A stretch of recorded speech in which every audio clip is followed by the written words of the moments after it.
All right, well, it is International Women's Day, and we're celebrating with Built by Girls. The organization is out with a brand new video series where girls discuss inclusion and diversity with women in tech, activism, and business. Take a look. I think we always call young women and girls bossy when they're simply being a boss. A lot of times female ambition is off-putting, but that should never be a reason for us to hold ourselves back. We can't let the patriarchy win. No, you can't. Joining us is Built by Girls Executive Director Tiana Kara. Tiana, thanks so much for being here. Thank you for having me. Tell us a little bit more about this series, though, because we just played a little piece of it, but what is the thrust of the new push? Happy to talk to you about it.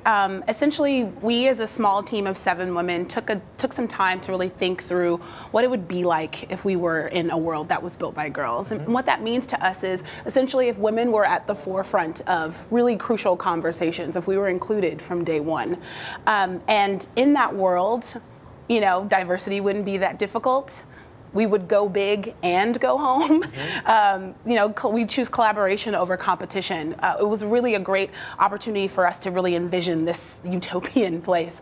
And we asked young women who are about 15 to 22 to step into this with us and share with us what they're excited about in terms of their pursuit for a career in tech, and also, you know, be honest and share what they're fearful of. And they told us, you know, basically everything that we listed: inclusion, diversity, what's going on with this pay-wage gap, and why am I only getting cents on the dollar?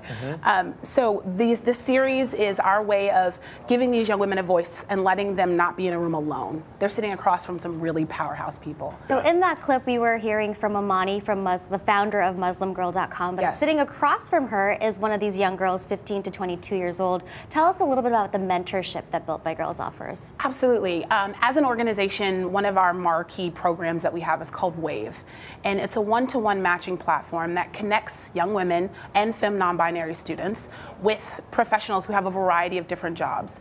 And the idea there is just to give them exposure to what's possible, what's out there. And in this campaign, we decided to do basically the same exact thing, but they're sitting across from trailblazers: Amani Al-Khattabi from Muslim Girl, Arlen Hamilton of Backstage, Claire Wasserman from Ladies Get Paid, Angelica Ross, trans activist, trans leader, actress, just really, you know, inspiring people.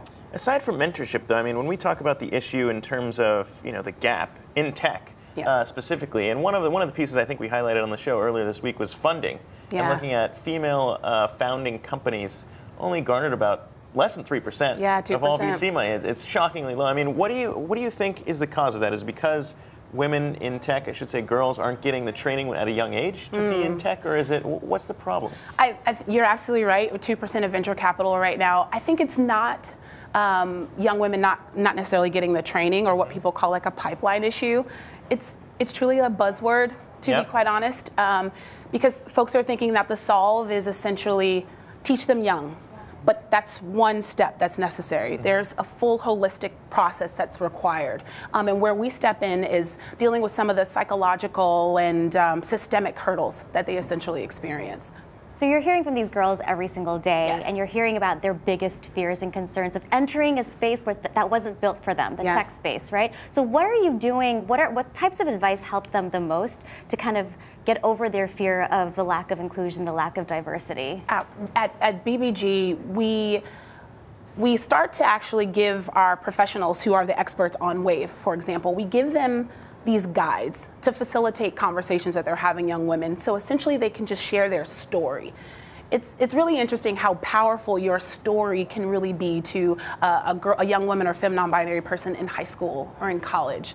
You're telling them about your career trajectory and how it potentially wasn't so linear, how it wasn't so much a ladder, but more of a jungle gym, and you're a little bit all over the place. That's empowering, because now they have freedom to think a little bit outside the box of what the rest of their lives could potentially be. So real talk, no fluff, and straight to the point. And as you saw from that clip with Amani, getting really straight to the point on some real crucial issues. I like the jungle gym analogy, because no one's career goes like this. There's a lot of jungle gym going on. Absolutely. Yeah. I mean, it's very important. And on Women's International Women's Day, no less. Very important work. All right, Tiana Kara, thanks so much for being here. Thanks so much for having me. Appreciate it.